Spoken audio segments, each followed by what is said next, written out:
Sans tabou continue avec Laurence, 35 ans, qui est à la recherche aujourd'hui de son père biologique. Elle ne l'a jamais connu et sa mère a toujours refusé de lui révéler son identité. Mais aujourd'hui, sa maman est décédée et Laurence est bien décidée à retrouver son père. Ne pas le connaître est une vraie souffrance et elle est prête à tout pour combler ce vide immense qui mine sa vie depuis tant d'années. Mais retrouver une personne disparue quand vous avez très peu d'informations peut se révéler un vrai parcours du combattant. Mais heureusement, il y a des personnes dont c'est le métier. Ils sont journalistes d'investigation comme Patricia Faguet qui nous fait le plaisir d'être avec nous aujourd'hui sur le plateau de Sans Tabou. Patricia Faguet, bonjour. Bonjour Véronique. Merci d'être avec nous. Merci. Alors je le disais, vous êtes journaliste d'investigation, mais votre spécialité à vous, ce n'est pas de révéler des affaires ou des scandales, mais de retrouver des personnes disparues. Alors c'est vrai que vous avez été à bonne école, puisque vous avez travaillé pendant 4 ans et demi avec Jacques Pradel sur l'émission Perdu de vue. Et puis entre-temps, vous avez monté votre propre site internet pour aider des particuliers à retrouver la trace d'un proche. Et puis aujourd'hui, grâce à votre savoir-faire et à votre flair hors pair, vous avez permis à des milliers de personnes de se réunir aujourd'hui. Alors quelles sont les demandes les plus fréquentes? Est-ce que c'est la recherche d'un parent biologique? Oui, c'est la recherche d'un parent biologique. C'est clairement des enfants qui recherchent leur père ou leur mère, ou à contrario, des parents qui recherchent un enfant qu'ils n'ont pas pu élever. Alors justement, pourquoi ce besoin quasi vital de retrouver ses origines, ses parents biologiques? Quels sont aussi les risques liés à cette quête? Et puis pourquoi en France, retrouver ses origines s'apparente-t-il encore au parcours du combattant? Eh bien, nous répondrons à toutes ces questions avec vous, Patricia Faguet, juste après ce reportage.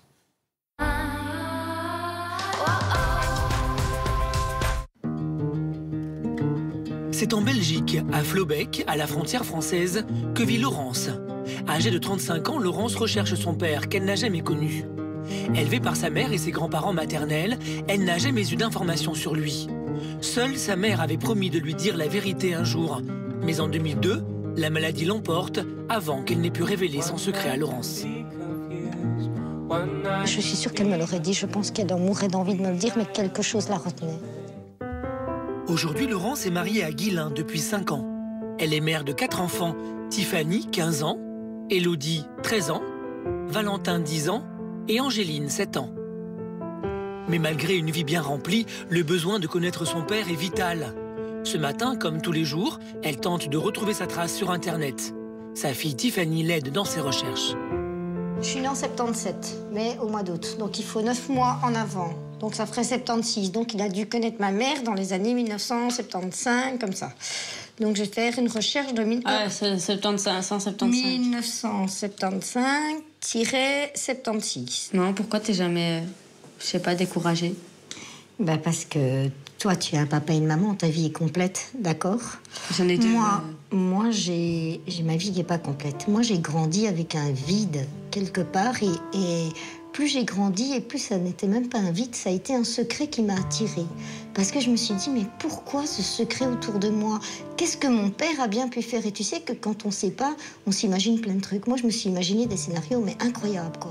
Des trucs de fou, parce que je me suis dit, est-ce que mon père était peut-être un meurtrier, ou quelqu'un qui a fait de la prison, ou quelqu'un de grave, ou quelqu'un d'important, peut-être qu'on a caché son nom, et que je me suis tout imaginé. Pour l'heure, Laurence sait une seule chose, le prénom de son père, Christian, que sa mère lui a révélé quand elle était enfant. Je parle pas de grand-chose, parce que je sais pas grand-chose, mais malgré tout, je laisse pas tomber. Je me dis qu'il y aura bien un détail où on m'a toujours dit dans chaque mensonge, il y a une part de vérité. Je me pose des questions de savoir comment il est, qu'est-ce qu'il fait, est-ce qu'il a d'autres enfants, est-ce que j'ai des demi-frères et des demi-sœurs. Voilà, est-ce qu'il est marié, quelle vie il a, qui il est en fait. Je ne sais pas qui est mon père. Et je ne sais pas pourquoi il y a ce secret. Et en fait, tant que je ne saurai pas la vérité, cette histoire va quelque part me bouffer de l'intérieur. Elle me ronge à l'intérieur de moi parce que je me dis, mais qu'est-ce qu'il y a d'aussi terrible sur moi pour que je ne puisse pas le savoir? Et tant que je ne saurai pas ça, je ne pourrai pas me construire en tant que femme. C'est pas possible. Ce secret familial, en 15 ans de recherche, Laurence n'a jamais réussi à le percer. Pour la première fois, Paula, la meilleure amie de sa maman, a accepté de la recevoir pour répondre enfin à ses questions. Sur le chemin pour se rendre chez Paula, Laurence prend conscience qu'elle va bientôt découvrir la vérité et l'angoisse monte. Elle le sait, le meilleur comme le pire peut lui être révélé. Paula, C'est Laurence. Je suis morte de trouille. C'est horrible, j'ai peur, déjà, bah oui, et puis bon, bah j'ai peur de ce qu'on va se dire. Ça va être un moment très, très dur parce que ça fait longtemps qu'on ne s'est pas vu aussi. Mais je veux les réponses, je veux savoir, donc voilà.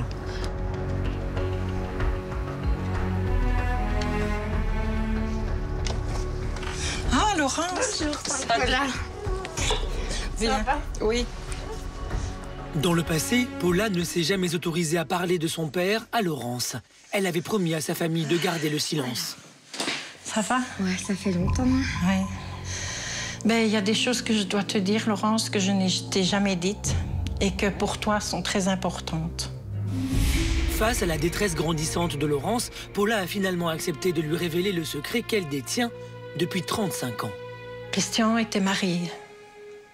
Mais je pense que Christian n'a jamais osé dire ouvertement ce qu'il était de l'histoire entre lui et ta maman à sa vraie femme. Mais je pense que si la situation avait été totalement différente, je pense que c'est une histoire qui aurait été jusqu'au bout. Et t'aurais peut-être reconnu à ce moment-là. Je ne sais pas si c'était une fille ou un garçon, mais moi, en tout cas, je sais qu'elle m'a un jour dit « Paula, j'ai quelque chose à te dire ». Et je lui ai demandé quoi. Elle m'a dit « Christian a envie de me revoir ». Et pourquoi là, ça ne s'est pas fait? Parce qu'elle avait très peur de tes grands-parents.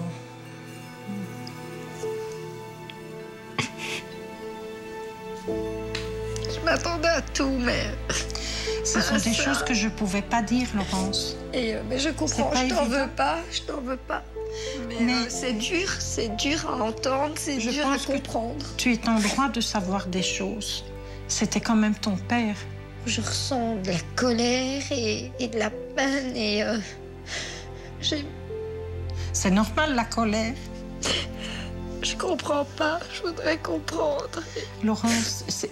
Pourquoi ils ont fait ça et pourquoi ils ont rendu ma mère malheureuse et moi en même temps. Pour Laurence, le choc est terrible. Ses grands-parents avec lesquels elle n'a plus aucun contact aujourd'hui auraient mis fin à la relation entre sa mère et son père, forçant Christian à disparaître. Paula tente de trouver les bons mots pour la réconforter. Si son père est en vie, elle a le droit de le rencontrer. Et lui, il a autant de droits qu'elle de savoir qui est son enfant. Et qu'est-ce que son enfant est devenu. Et je pense que là, c'est quelque chose qui est difficile. Il ne connaît ni son enfant, ni ses petits-enfants. Je veux le connaître. Je veux, si telles doivent en être les choses, qu'il connaisse ses petits-enfants. Je veux pouvoir dire à mes enfants, c'est votre grand-père, c'est mon papa, à moi. C'est que le mien. Et pouvoir prouver aux autres que oui, moi aussi, j'ai un papa.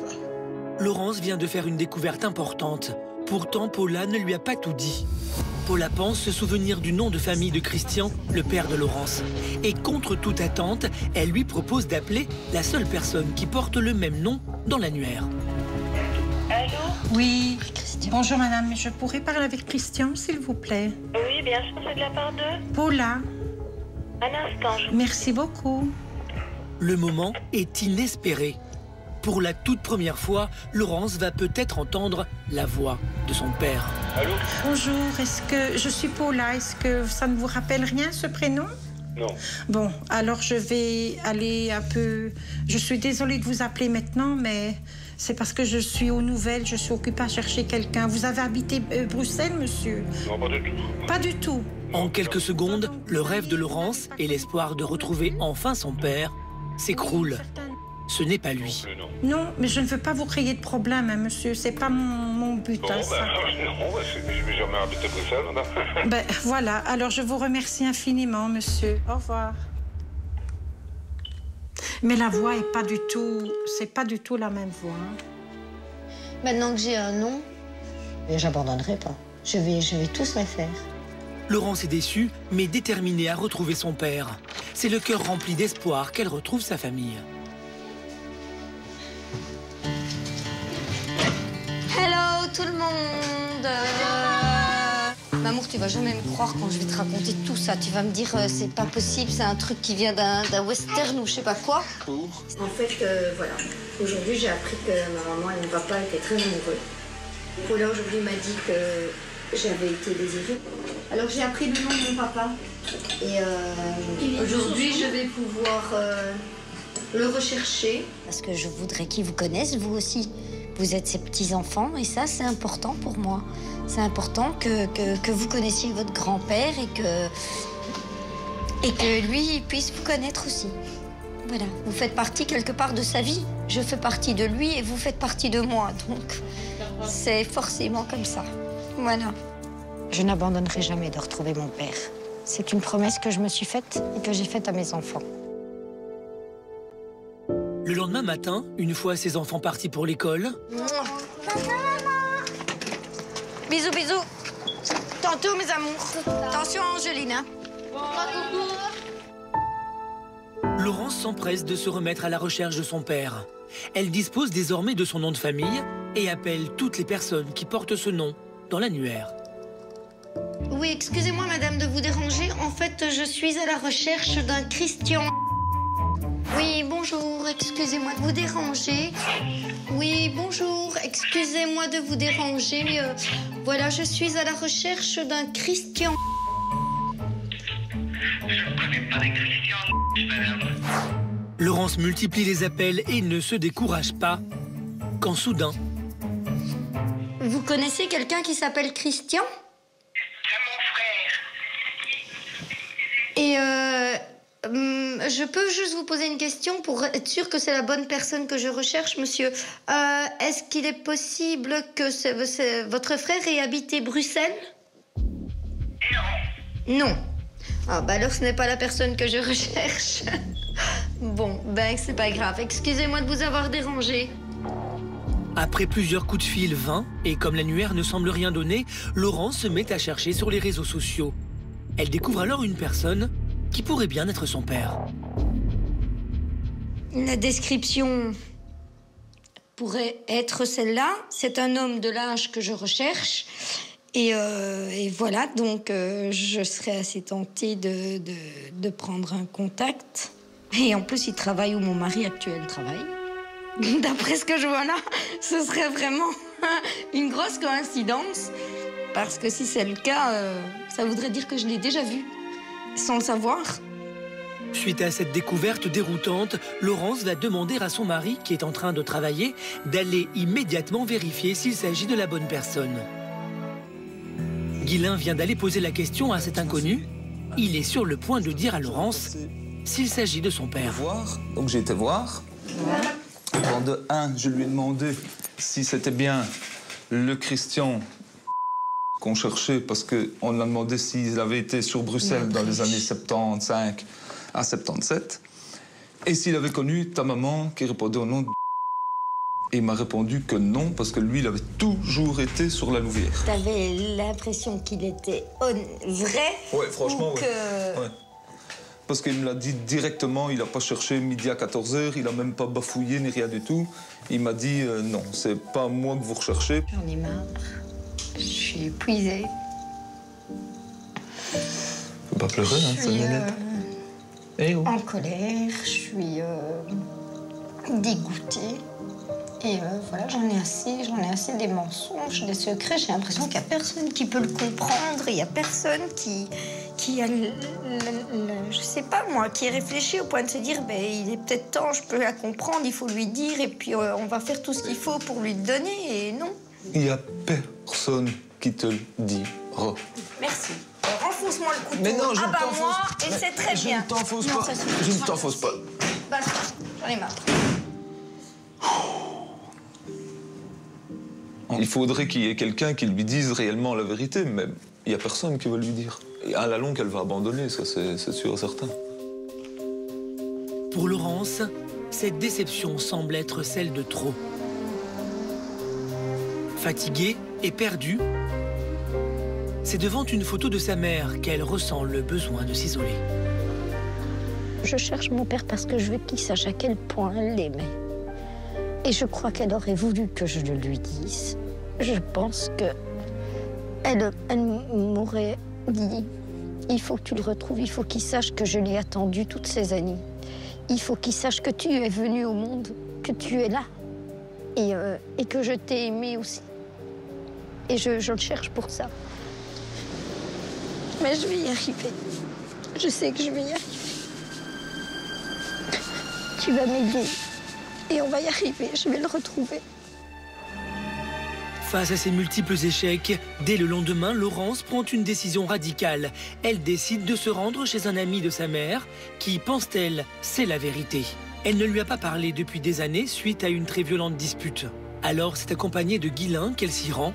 La tension est à son comble. Laurence joue sa dernière carte. Je ne sors pas de là sans une information concrète, ça c'est sûr. Laurence sait que sa vie risque de basculer. Arrivée devant chez cette personne, nous équipons Laurence d'une caméra cachée. Je te dérange pas? Tu m'as vu grandir, t'as tout vu. C'est vrai que s'il y en a un qui sait certainement plus que n'importe qui, c'est toi. Alors moi, je sais certaines choses. On m'a dit qu'il s'appelait Christian. Christian, son prénom, je le savais aussi, mais son nom, je ne sais pas. C'est pas... Tu te souviens pas de son nom, s'il te plaît? Le proche de Laurence vient de lui dire que le nom de famille révélé par Paula n'est pas le bon. Laurence décide de le prendre par les sentiments pour obtenir l'information exacte. Alors comment c'est? J'ai 36 ans. Je veux savoir. Tu dois rapporter de la main. C'est quelque chose dans ce genre.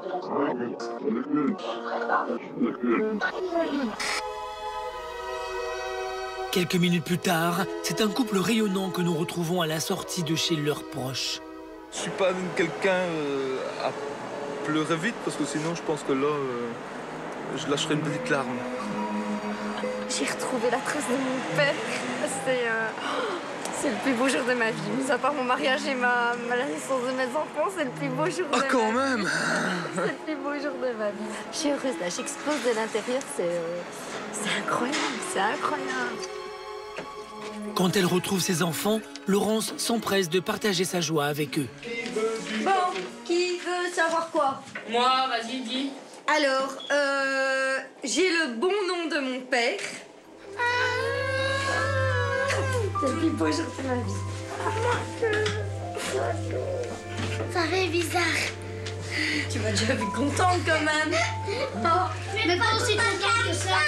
Ah mais ça fait tellement longtemps. Une fois l'euphorie passée, Laurence se remet devant son ordinateur. Elle a le véritable nom de son père. Elle doit le trouver. Qu'est-ce que ça donne? Alors, il n'y a pas à ce nom-là. Maintenant, c'est vrai que par rapport à l'orthographe, j'en ai un avec un nom un petit peu différent. Tu l'as écrit comment? Ah, peut-être C. Si. Malgré toutes ces tentatives, Laurence ne parvient pas à retrouver la trace de son père. Maintenant que j'ai le nom, il n'y a plus rien qui peut m'empêcher de le retrouver, quoi. C'est vraiment un coup de malchance, alors, total, parce que là, j'ai vraiment tout ce qu'il me faut pour le retrouver. Malheureusement, le constat est sans appel. Son père n'est ni sur Internet, ni dans l'annuaire. Mais malgré toutes ces déceptions, Laurence n'est pas prête à abandonner. Elle continue chaque jour à passer des appels et à se déplacer pour réaliser son rêve. Retrouver Christian, son père. Depuis notre tournage, Laurence a décidé de mettre un frein à ses recherches. Elle et sa famille ont déménagé et tous profitent du bonheur d'être ensemble.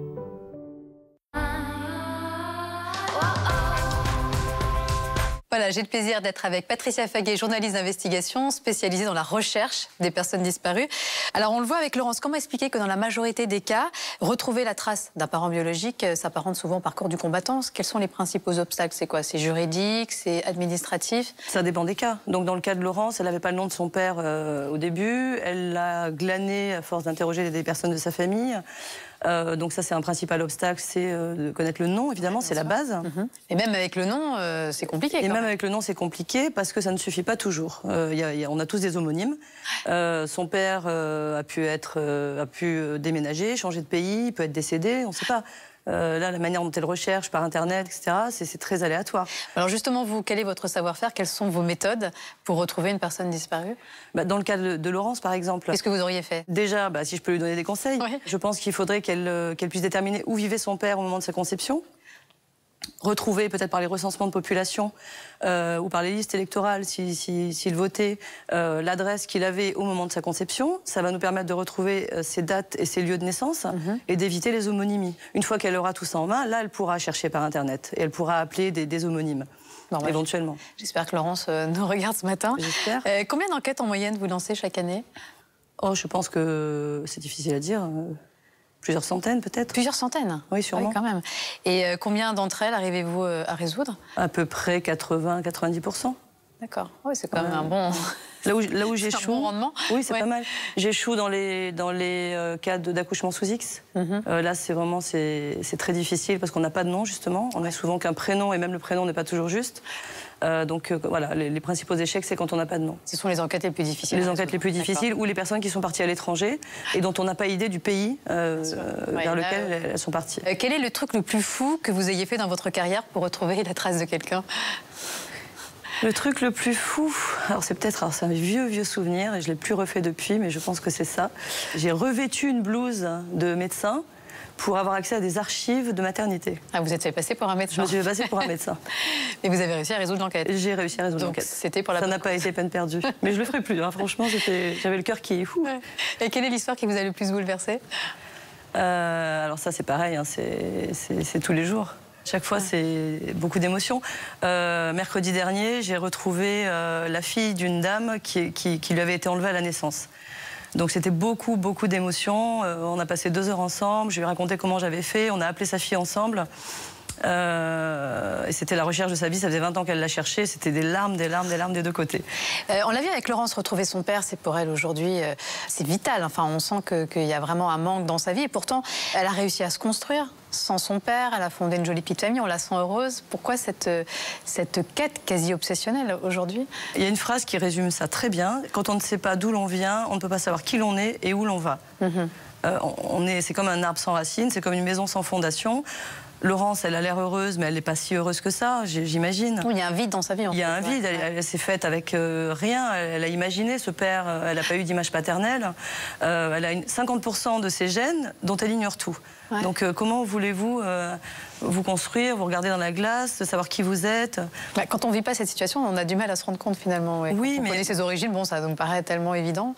C'est vrai, mais quand on se regarde dans la glace le matin, on voit bien qu'on a le regard de son père ou le nez de sa mère ou des expressions de sa grand-mère et c'est une fierté, on a besoin de ça. Ça vous renvoie en permanence à cet être que vous ne connaissez pas. Et quand on a des enfants, on s'aperçoit bien que les premières questions des enfants très vite, c'est comment tu m'as fabriqué, et comment tu as rencontré papa, et ils veulent savoir, et puis papy, mamie, ça fait partie, les origines font partie de l'identité. C'est vrai que chez les enfants adoptés, on retrouve aussi ce besoin à un moment donné, notamment à l'adolescence, de retrouver ses parents biologiques, en tout cas la trace de ses parents biologiques. J'imagine que vous avez beaucoup de cas, beaucoup d'enquêtes à résoudre. Avec des enfants adoptés, même s'ils ont eu des parents adoptifs formidables. Ah oui, ça change rien. Ça n'empêche pas le désir de savoir d'où l'on vient et qui l'on est. Mais sans forcément aller plus loin. C'est-à-dire qu'une fois, on peut savoir qui est son père, qui est sa mère, et pas forcément nouer des liens après, ou non. C'est juste ce besoin de savoir. Oui, alors ça dépend encore des cas. C'est-à-dire que les enfants qui sont informés très tôt de leur adoption seront moins dans cette quête obsessionnelle. Ils vont chercher, mais à leur rythme, voire ne pas chercher du tout s'ils ont suffisamment d'informations dès le départ. Là où ça devient obsessionnel, comme Laurence d'ailleurs, on le voit, c'est quand on ne sait rien. On ne peut pas construire sa vie sur rien. On n'est pas rien, même quand on est né sous X, on n'est pas né de personne et on n'est pas né de rien. Ça ne peut pas obliger les gens à vivre dans ce déni. Donc finalement, une partie de votre savoir-faire, c'est aussi de savoir accompagner ces gens, psychologiquement, émotionnellement aussi. Ah oui, c'est très important. J'abandonne jamais les gens à l'issue d'une enquête. Je parlais d'une dame dont j'ai retrouvé la fille mercredi dernier. J'ai profité pour négocier, entre guillemets, la conversation téléphonique pendant que j'étais avec elle pour faire le lien avec sa fille. Oui, même une fois que les personnes se sont retrouvées, elles ont encore besoin de vous pour créer le lien qui ne va pas forcément se faire instantanément. Voilà, surtout en cas d'abandon à la naissance, quand il n'y a pas eu de passé commun du tout.